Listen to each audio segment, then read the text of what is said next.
اللہ من الشیطان الرجیم بسم اللہ الرحمن الرحیم قال رسول اللہ صلی اللہ تعالی علیہ وسلم الحرب خدعۃ او کما قال ان اللہ وملائکتہ یصلون علی النبی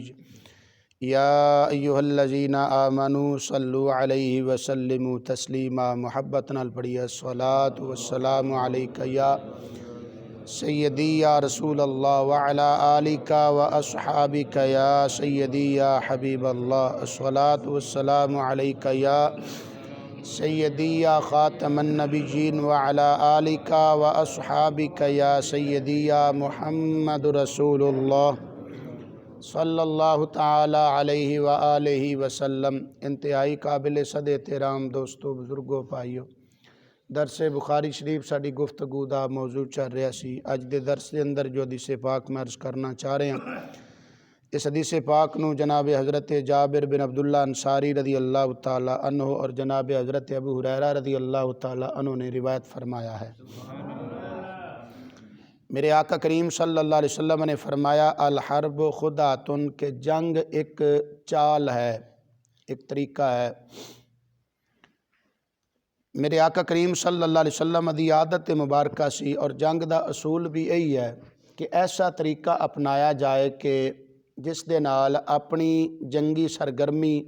اور جنگی تیاری دا دشمن نو پتہ نہ چلے، وہ بے خبر رہے، اور اس طریقے دے نال پھر جنگ جڑی اچھے طریقے نال لڑی جا سکتی ہے اور فتح دے بھی زیادہ چانس ہوندے نے اس دے اندر۔ تو آقا کریم صلی اللہ تعالیٰ علیہ وسلم نے کئی مرتبہ اس طرح دے طریقے اپنائے نے۔ کافی ساری احادیث مبارکہ دے اندر اس طرح دے ملدے جلدے مضمون ملدے نے۔ تو یہ حدیث پاک بخاری شریف دی جو میں عرض کر رہا ہوں، حضرت جابر بن عبداللہ اور جناب حضرت ابو ہریرہ رضی اللہ تعالی عنہما، آپ فرماندے نے میرے آقا کریم صلی اللہ علیہ وسلم نے کی فرمایا کہ جنگ ایک چال ہے، ایک طریقہ ہے۔ تھوڑا جا پیچھے ایک حدیث پاک بخاری شریف دی ہے جس نو روایت کرنے والے جناب حضرت کعب بن مالک رضی اللہ تعالی عنہ نے، آپ فرماندے نے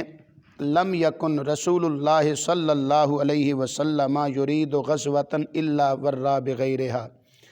حضرت کعب بن مالک رضی اللہ تعالی عنہ فرماندے کہ میرے آقا کریم صلی اللہ تعالی علیہ وسلم جدوں بھی کسی دے خلاف جہاد دا ارادہ فرماندے سن تو اپنا جو اصل نشانہ ہے اس دا اظہار نہیں سن فرماندے، یعنی صحابہ کرام نو بھی پتہ نہیں سی چلدا کہ اسی کدھر جانا ہے، بس یہی حکم ہوندا سی کہ جہاد واسطے نکلو، بس صحابہ نکل جاندے سن۔ تو پھر اگے کسی مقام تے پہنچ کے آقا کریم صلی اللہ علیہ وسلم وضاحت فرماندے سن۔ تو اکثر موقعوں تے آقا کریم صلی اللہ علیہ وسلم نے دسیا ہی نہیں اپنا اصل نشانہ ساڈا کی ہے، تاکہ دشمن بے چونکہ وچ ہوندے نا ایسے لوگ جڑے کولو سن کے منافقین بھی سن مدینہ شریف دے اندر، تو وہ سن کے تے پھر ادھر خبر پہنچا دیندے سن۔ تو اس واسطے اپنا نشانہ جڑا ہے اس نو مخفی رکھدے سن آقا کریم صلی اللہ علیہ وسلم، سوائے غزوہ تبوک دے۔ غزوہ تبوک دے موقع تے میرے آقا کریم صلی اللہ علیہ وسلم نے پہلے صحابہ کرام نو دس دیتا کہ اسی تبوک واسطے جانا ہے تے نکلو۔ کیوں؟ اس واسطے غزوہ تبوک دے موقع تے تاں کر کے میرے آقا کریم صلی اللہ علیہ وسلم نے دسیا کہ تبوک سفر بڑا لمبا سی، تقریباً مدینہ شریف تو مقام تبوک جڑا ہے کوئی کم و بیش 900 کلومیٹر ہے۔ اتنا لمبا سفر کرنا، پھر شدید ترین گرمی دے دن سی تے مہینہ سی شعبان دا، اگے پھر رمضان شریف بھی آ رہا سی، تو سفر لمبا سی، پھر تنگی سی سواریاں دی، خرچے دی۔ تو اس واسطے میرے آقا کریم صلی اللہ علیہ وسلم نے پہلے صحابہ کرام نو تنبیہ فرما دیتی کہ اسی تبوک واسطے جانا ہے، تاکہ لوگاں نو پتہ چل جائے کہ سفر لمبا ہے، گرمی ہے، اور سانو ضروریات رستے دے اندر کنا چیزاں دی ضرورت ہونی ہے، ضروریات زندگی اور ضروریات سفر دا جو سامان ہے اچھے طریقے نال لوگ اپنا اپنا سامان کٹھا کر لیں۔ اس غزوہ تبوک دا دوسرا نام ہے جیش اسرت، یعنی تنگی والا موقع، تنگی والی جنگ۔ تو اس موقع تے میرے آقا کریم صلی اللہ علیہ وسلم نے جدوں صحابہ کرام نو فرمایا سی نا کہ جنگ واسطے مال پیش کرو، تو حضرت عثمان غنی رضی اللہ تعالیٰ عنہ کھڑے عرض کیتی یا رسول اللہ صلی اللہ علیہ وسلم 100 اونٹ بمیں ساز و سامان میں پیش کرنا۔ یہ وہ موقع سی، اس موقع دی بات ہے ایک غزوہ تبوک۔ اس سے نو جیش اسرا بھی بول دے نے حدیث پاک، اور اس سے دا نام تبوک بھی آیا۔ پھر میرے آقا کریم صلی اللہ علیہ وسلم نے رغبت دلائی کہ جہاد واسطے مال پیش کرو۔ حضرت عثمان غنی رضی اللہ تعالیٰ عنہ پھر کھڑے ہوئے، عرض کی تھی یا رسول اللہ 100 اونٹ میں ساز و سامان پیش کر دوں۔ پھر تیسری مرتبہ پھر ترغیب دلائی، پھر عرض کی تھی یا رسول اللہ 100 اونٹ۔ اور حضرت عثمان غنی رضی اللہ تعالیٰ عنہ نے اس موقع تے سونے دے سکے 1000 دینار پیش کیتا، جس دا وزن کو 5 کلو تو زیادہ بندا ہے سونا۔ 5 کلو سونا کہنا سوکھا ہے، یعنی اتنا وزن 1000 دینار سونے دے سکے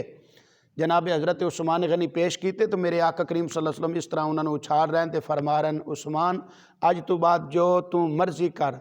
تینوں کوئی شے نقصان نہیں پہنچائے گی۔ یعنی کی مطلب آج تو بعد جو مرضی تو عمل کر، اللہ تعالیٰ نے تیرے تے جنت واجب فرما دیتی ہے۔ حضرت عثمان غنی دے فضائل چے بات میں تفصیلاً عرض کر چکے ہیں۔ تبوک دے جو واقعات نے انشاءاللہ پھر کتے تبوک دا موقع آیا کہ حدیث پاک ہے تو اتھے میں تفصیلاً عرض کروں گا۔ تو بات کرن دا مقصد ہے کہ آقا کریم صلی اللہ علیہ وسلم جہاد اور جنگ دے موقع تے اپنا جو اصل نشانہ ہے اس نو مخفی رکھ دے سن، بیان نہیں سن فرما دے کہ جنگ بھی ایک چال ہے تاکہ دشمن ساڑیاں سرگرمیاں اور تیاریاں تو باخبر نہ ہو جائے۔ اسی طرح ایک اور حدیث پاک آندی ہے، اسے بخاری شریف دے اندر ہے، جس نو روایت کرنے والے جناب حضرت ابو البشیر انصاری رضی اللہ تعالیٰ عنہ نے آپ فرماندے نے کہ میرے آقا کریم صلی اللہ علیہ وسلم نے ایک جہادی سفر دے اندر صحابہ کرام نو فرمایا کہ جنہاں دے سواریاں یعنی اونٹاں دے گل وچ او نہیں ہوندے، کی بول دے ہو تسی، گھنٹی ٹالی یا ٹلی بول دے ہو پنجابی دے اندر، وہ جدوں چل دے نا تو آواز پیدا ہوندی ہے۔ تو فرمایا کوئی بھی شخص اپنی سواری دے گلے دے اندر وہ ٹلی نہ بننے، اگر کسی نے بن لئیے تو کٹ چھڑے، چونکہ جدوں لشکر چلدا ہے نا اونٹ پہ چل دے نے تو پھر وہ آواز پیدا ہوندی ہے، تو دشمن نو پتہ چل جاندہ ہے کہ لشکر آ رہا ہے، وہ پھر اپنی تیاری دے اندر ہو جاندے نے۔ تو اس واسطے میرے آقا کریم یعنی یہ سارے جو طریقہ کار میرے آقا کریم صلی اللہ علیہ وسلم نے اپنائے نے کی نے تاکہ دشمن نو پتہ نہ چلے، وہ بے خبر رہے اور ساڑی اچھے طریقے نہ تیاری ہو جائے۔ تو بہرحال آقا کریم صلی اللہ علیہ وسلم نے تاں کر کے فرمایا کہ الحرب خدعۃ کہ جنگ ایک چال ہے۔ اس دے ایک واقعہ سماعت فرماؤ، اگرچہ میں محرم شریف دے اندر یہ واقعہ عرض کر چکا ایک مرتبہ۔ حضرت امام حسن مجتبی رضی اللہ تعالیٰ عنہ نواسہ مصطفیٰ مولا علی مرتضیٰ شیر خدا رضی اللہ تعالیٰ عنہ دے صاحبزادے آپ دے لخت جگر حضرت قاسم بن امام حسن رضی اللہ تعالیٰ عنہ، حضرت قاسم میدان کربلا دے اندر حضرت قاسم رضی اللہ تعالیٰ عنہ جس وقت یزیدیاں لشکر دے مقابلے دے اندر میدان دے اندر آپ اترے نا، وہ واقعہ ذرا لمبا ہے، میں محرم میں پیش کیتا ہے، صرف ان اشارہ کرنا اس واقعے نال چونکہ وہ واقعہ ملدا ہے۔ تو حضرت قاسم رضی اللہ تعالیٰ عنہ جس وقت میدان اترے نا تو آپ نے اپنا مد مقابل یزیدیاں نو طلب کیتا کہ میرا مقابل بھیجو۔ تو عمر بن سعد یزیدی لشکر دا جو سپہ سالار سی، انہیں اپنے لشکر وچ ایک پہلوان سی جدا نام سی ارزق نامی، بڑا پہلوان سی، بڑا مشہور سی۔ انہوں کیا کہ اے دے مقابلے جاتی، او کہن لگا کہ میں اتنا بڑا پہلوان ہاں کہ شام اور مصر دے اندر میری پہلوانی دے چرچے دے میرا نام ہے،